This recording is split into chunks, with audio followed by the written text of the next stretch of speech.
Alright guys, how's it going? Good afternoon. I thought that since there isn't a whole lot else to talk about right now with the Seahawks because we're just waiting for the game to be played, we'd have a brief little conversation about this Lions-Packers game and what to look for, what needs to happen for us to get the result that we desire. Now, quite frankly, whatever happens on Sunday afternoon with the Seahawks and the Rams, I think most of us will be rooting for the Lions.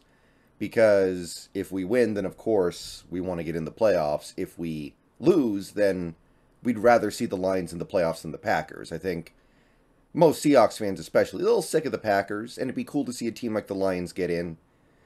But obviously it's a lot more interesting if the Seahawks actually go out there and take care of business tomorrow. So let's talk about this Lions-Packers game a little bit here. Do a little bit of a preview of it, I guess, and have an honest conversation about it because this will have all eyes on it if the Seahawks take care of business tomorrow. So, Lions, Packers. First of all, I said earlier this week that the Lions hadn't won in Green Bay in like 30 years. Apparently, they've won a couple times. Recently, actually. A couple of the years where Green Bay wasn't that good and Aaron Rodgers was not playing very well, they actually did go into Green Bay and get some wins. I think there was some absurd streak of them not winning in Green Bay. Like, I don't know if they ever did it when Brett Favre was there, for instance, but apparently in recent years they've actually managed to do it. So, good for them, I guess. But of those games that are in Green Bay, how many of them were in January, where it's going to be maximum coldness? This is going to be one of not one of the most cold weather games of all time. Like, this is not going to be like that Chiefs-Seahawks game a couple weeks ago. But this is going to be a cold weather game, and you're talking about a dome team in the Detroit Lions. The Lions have played two cold weather games this year, both in New York against the Jets and the Giants. The Lions won both games. Goff played okay in both games, and that's of particular note because Jared Goff is a guy who's played most of his career in favorable weather conditions, but it wasn't cold like this. It's not going to be like it is in Lambeau Field in January, so I don't know if you can make a great comparison. I will say this. Let me put this out there. I believe that Jared Goff played the greatest game of his career as a Ram in the final game of his career as a Ram in Lambeau Field in the playoffs in 2020, the last game he played before he got traded. And that game was in Lambeau in the playoffs. So I was very impressed with him in that game. If he can play like that again, you got to figure the Lions have a real shot. So I would definitely slow down on any belief that Jared Goff can't play in the cold, can't play in Lambeau Field in January, because I thought he played incredibly well in that playoff loss. They lost the game, but Goff brought his A game for sure that time. I was very, very impressed with him. I remember watching that game thinking, this is one of the best games I've ever seen him play. In fact, I think it's the best game he's ever played. And I always thought it was a little bit cold, even though it was probably the right decision that the Rams decided to trade him after that game.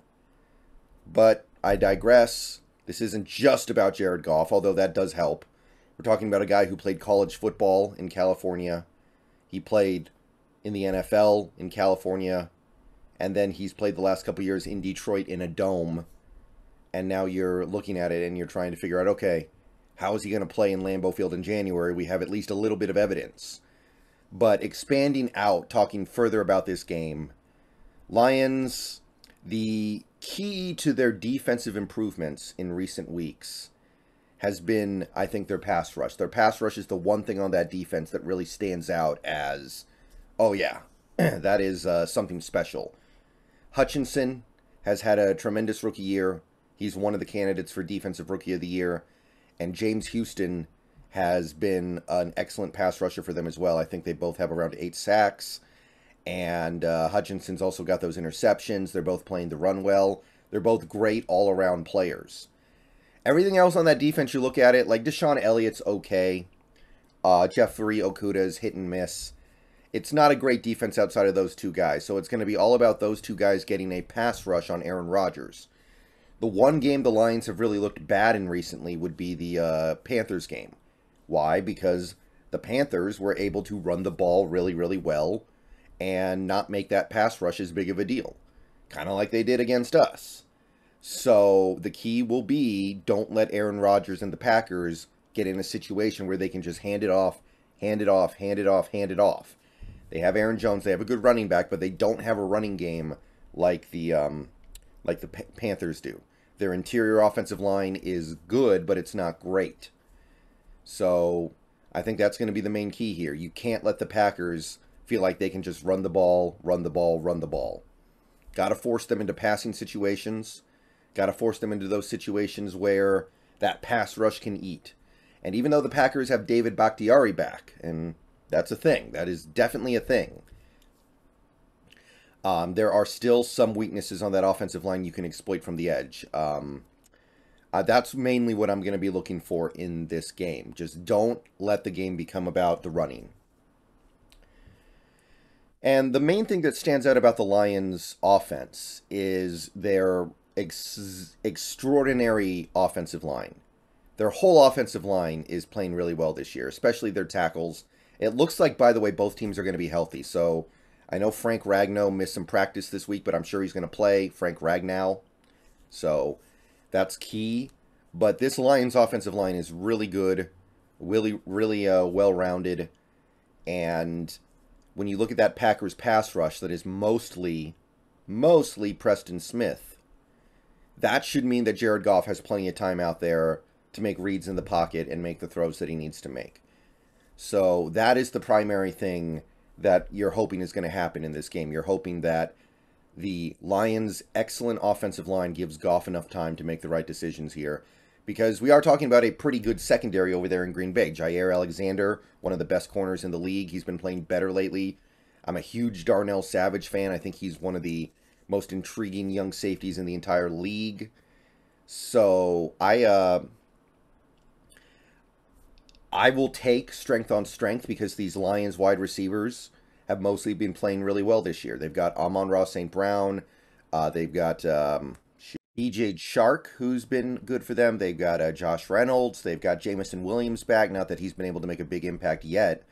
But these are a bunch of guys who missed the Seahawks-Lions game when they still hung 45 on us. So, I mean, I think that gives you some indication of how well that offense works even when they're not playing because of how good their offensive line is.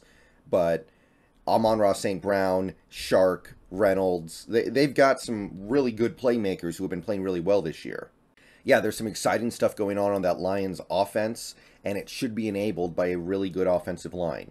So when you're taking a look at the skill position players that the Lions are bringing to bear, it's strength on strength, really. It's a pretty good Packers secondary against a really nice slew of Lions pass catchers. And obviously they don't have TJ Hawkinson anymore. That's a blow, but they've managed to score a lot of points without him. And that's really all I can say about this game. Again, I'm not a Lions fan or a Packers fan. There's only so much I can say when you're talking about a game between two teams that I don't watch every week, that I'm not super hyper invested in at all times.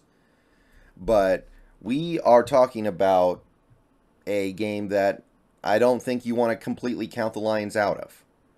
I don't think it's fair to assume that just because they're a dome team, they're not going to be able to win in Lambeau. And I believe there's some evidence that backs that up. So let me know what you guys think about this game. But this is obviously where we're going to have all eyes after our game is over.